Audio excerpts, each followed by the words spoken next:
Chère Sophie, chers délégués, militantes et militants du SNES-FSU, je suis ravie d'être de nouveau avec vous ici à La Rochelle pour votre congrès après cette période difficile du Covid. Je vous salue au nom de 123 organisations membres du Comité syndical européen de l'éducation avec plus de 11 millions d'affiliés en Europe. Tout d'abord, je tiens à vous remercier, le SNES-FSU, et vous, ces militantes et militants, pour votre solidarité et votre soutien continu et acharné au niveau national et européen, avec des actions fortes et déterminées pour les droits des enseignantes et enseignants, pour le développement des services publics de qualité et pour votre mobilisation pour les droits syndicaux et fondamentaux. Les voix des enseignants et enseignantes en France résonnent fort en toute l'Europe. En Europe, nous devons faire face à une sévère pénurie d'enseignantes et enseignants dans tous les secteurs d'éducation, dans un contexte de haute inflation où le coût de vie ne cesse d'augmenter et la pression sur la profession grandit. Bien que le statut de la profession enseignante reste bas. Partout en Europe, comme en France, des postes dans le secteur de l'éducation restent vides, car les conditions difficiles de travail n'attirent plus des candidats.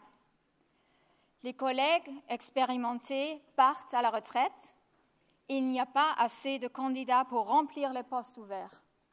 La situation est devenue tellement grave que les ministres d'éducation ont commencé à discuter au niveau européen des mesures qu'ils veulent mettre en place pour répondre à cette situation avec l'espace européen de l'éducation. Pour nous, les syndicats de l'éducation, cette pénurie n'est pas une surprise.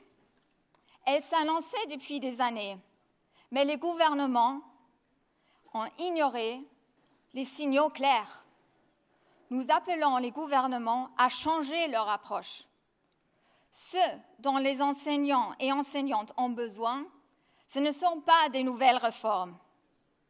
Ce sont des meilleures conditions de travail qui permettent un bon équilibre entre l'exercice du métier et la vie privée, une diminution de la charge de travail et surtout une réduction des tâches administratives pour assurer que les enseignantes et enseignants puissent se concentrer sur leurs tâches principales, l'enseignement et la qualité des contenus d'enseignement qu'ils délivrent.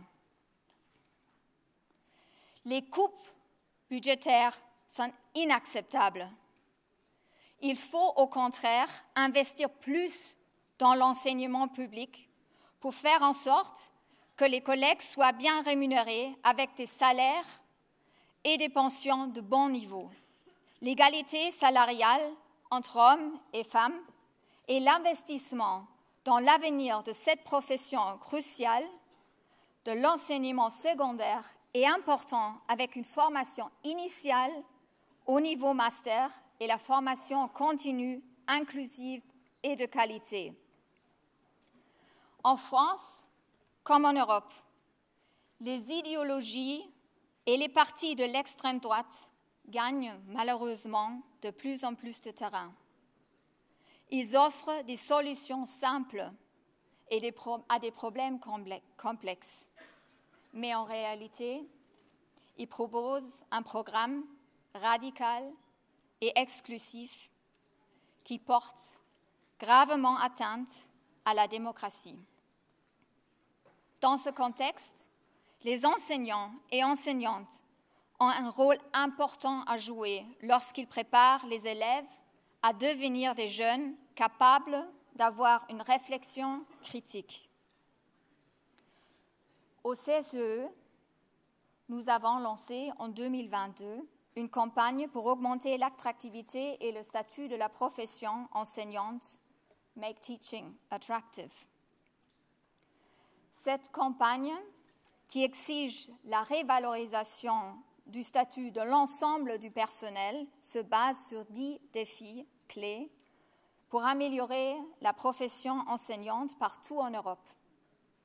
Ce mois-ci, le focus est sur l'égalité et l'inclusion en lien avec la Journée mondiale des femmes.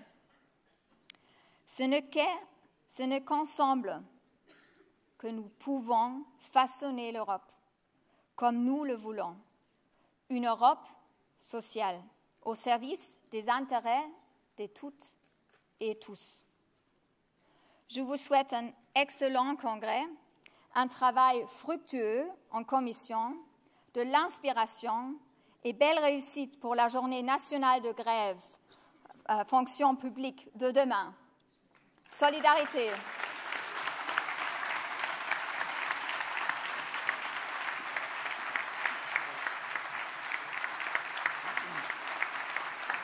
Oui.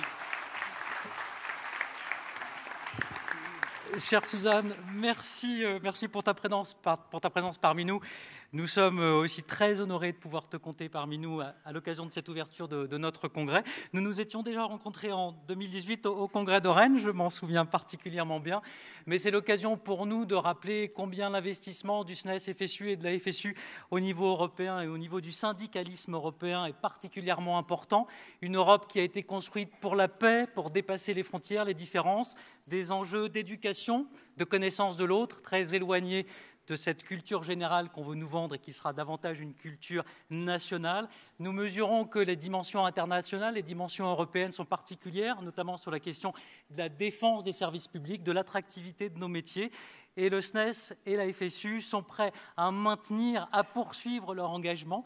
Je me permets d'ailleurs de remercier Odile Cordelier qui finira prochainement son mandat et de dire que le SNES-FSU poursuivra et posera sa candidature pour une vice-présidence au niveau du CSE.